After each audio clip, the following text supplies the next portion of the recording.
to the Rage Racing YouTube channel. Today I'm going to show you how this Sportster makes 790 foot-pounds of torque to the rear wheel and the importance of the great equalizer, gear ratios. Okay, so how can a Sportster make 790 foot-pounds of torque to the rear wheel? It sounds ridiculous, right? Oh no, it's actually quite real and quite simple actually. Gear ratios. Now I'm working with a 1987 Sportster. It's actually an old 4-speed model. It has a 1200cc engine in it. Nothing special so far. That engine makes 75 foot-pounds of torque. It's stout, but again, not terribly impressive. That 75 foot-pounds of torque is multiplied by 1.74 from the primary gears. It sends that torque to the transmission. Now in first gear, I have a 2.52 to 1 first gear transmission ratio. After that torque leaves the transmission, now it goes through the final drive. Final drive is your chain and sprockets. So my final drive ratio is 2.40. So you multiply the torque by that. After 75 times 1.74 times 2.52 times 2.4, all that torque turns into 789.26 foot-pounds of torque to the rear wheel. So I know what you're thinking. Well, you're just cheating. You're just using the gear multiplication through your trans to inflate your torque numbers to the ground. No, actually that's the whole point.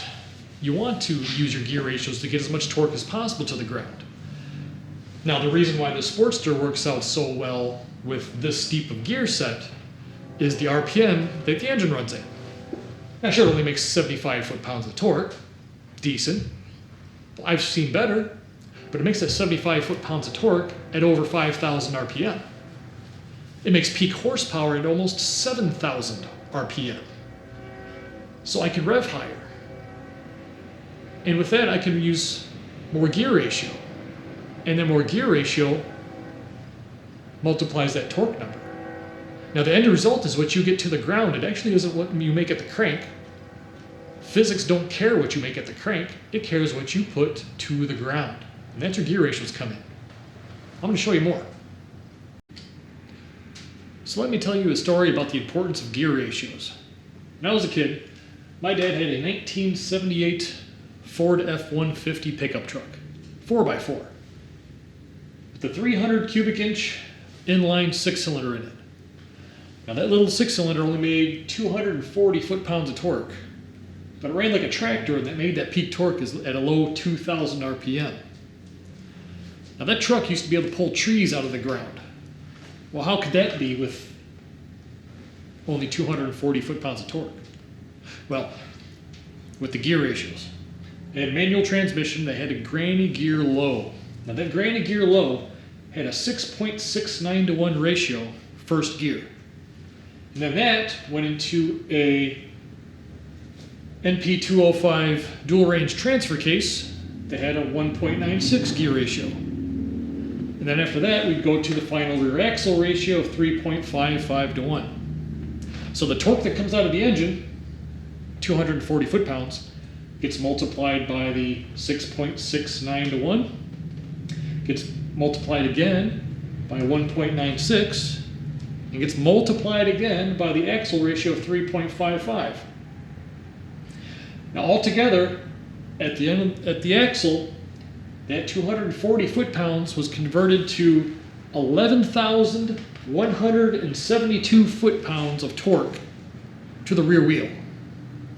From 240 foot-pounds to 11,172 foot-pounds of torque to the rear wheel by gear multiplication. Now, optimizing your gear ratio is one of the most overlooked aspects of performance today.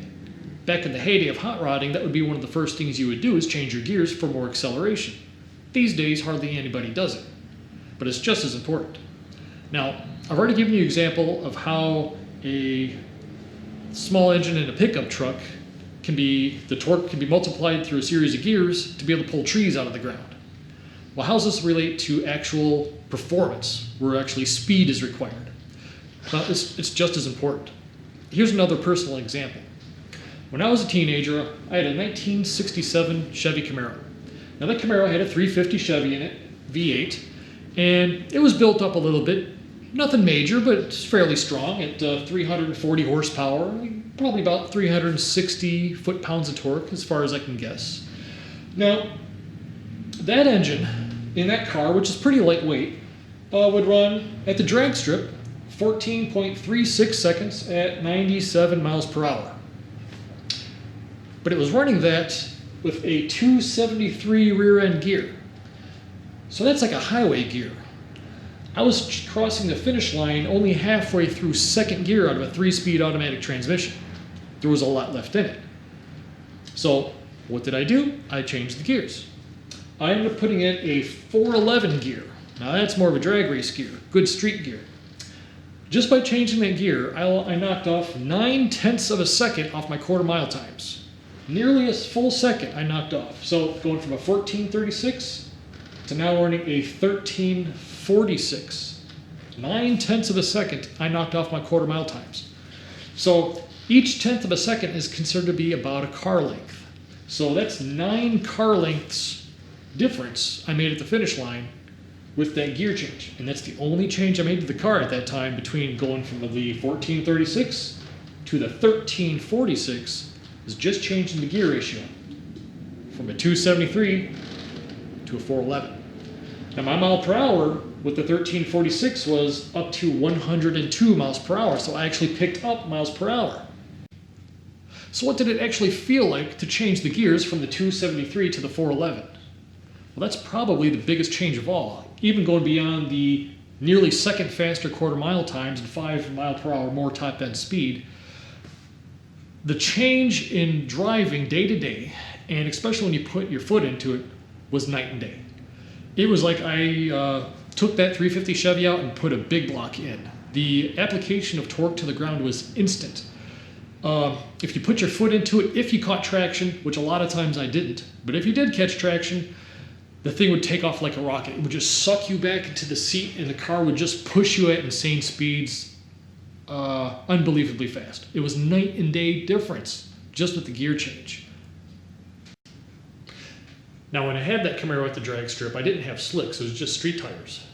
The extra gear ratio made me spin the tires right off the start much worse than before. So my 60 foot times were 2.1 seconds, which everybody knows is terrible. If I had slicks and had optimum traction off the line and good suspension setup, that car could have been capable of the 12-second range. And anybody who's driven a 12-second car knows that it is fast. Well, let's break down the physics of why changing from a 273 gear to a 411 gear in my Camaro made it so much quicker in the quarter mile. Let's start calculating how much torque actually makes it to the rear wheel, just like we did with that truck example.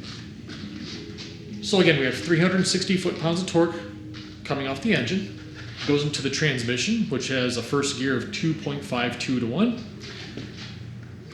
and the final drive ratio in the rear end is 273.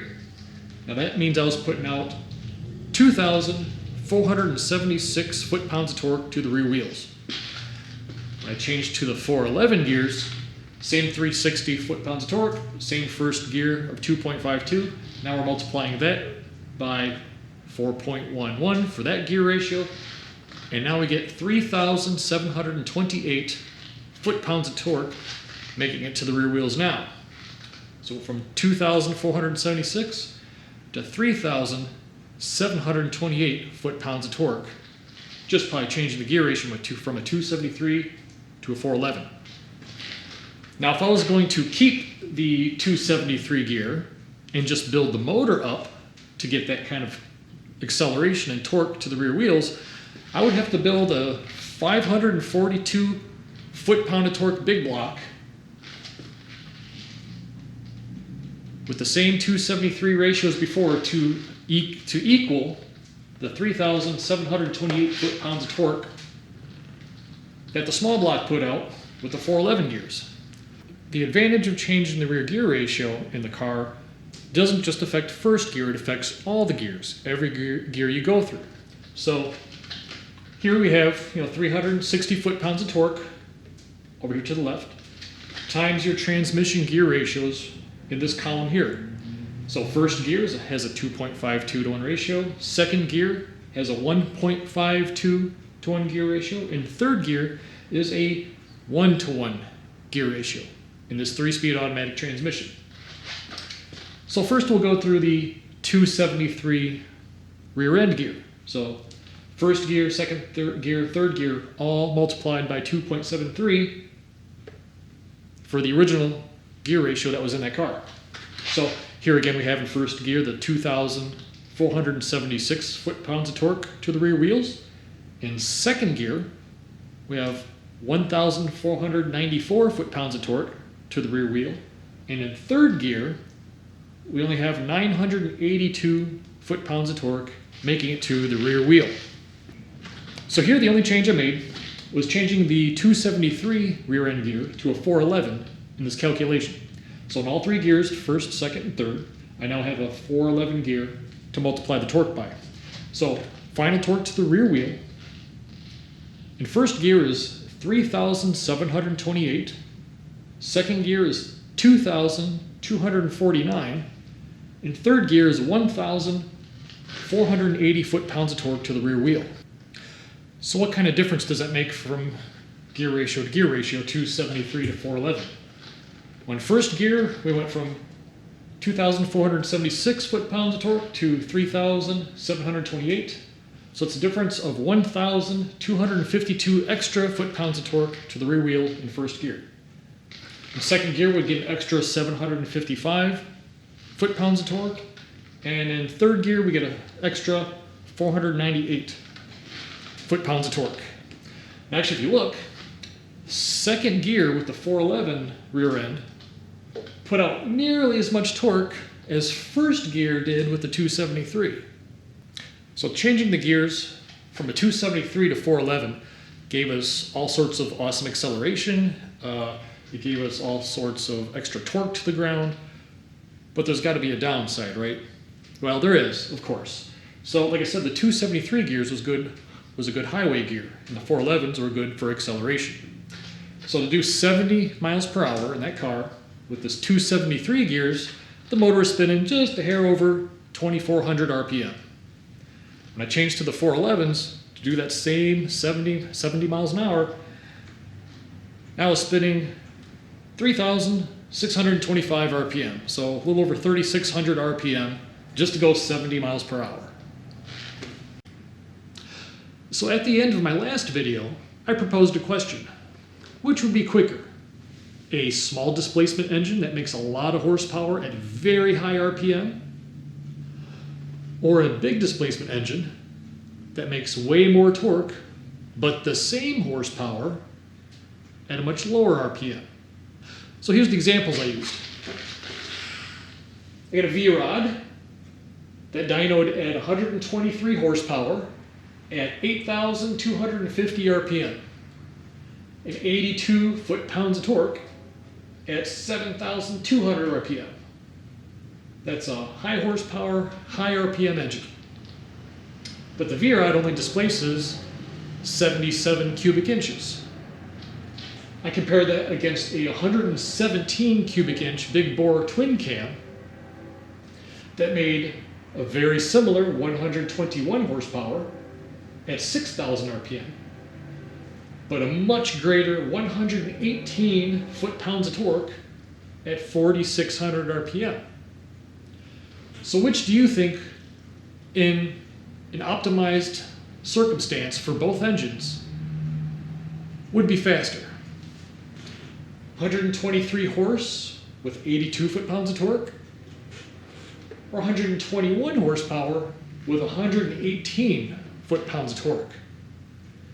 Now you might be surprised. This is where gear ratios make things very interesting. Now what I can't do is take a V-rod motor and a twin cam motor and put them in the same chassis, optimizing all components, taking them to the drag strip to race them to get actual real-world test results between the two as far as who would be faster. But what I can do is put it through a drag racing analyzer, and that's just what I did. Now in this simulation on the drag racing analyzer, between the V-rod and the twin cam, The motorcycle remains exactly the same as far as all its statistics. The wind resistance, the frontal area, the weight of the tires, the overall weight of the motorcycle. The only thing that changed was the gear ratio to optimize each engine to running the quarter mile.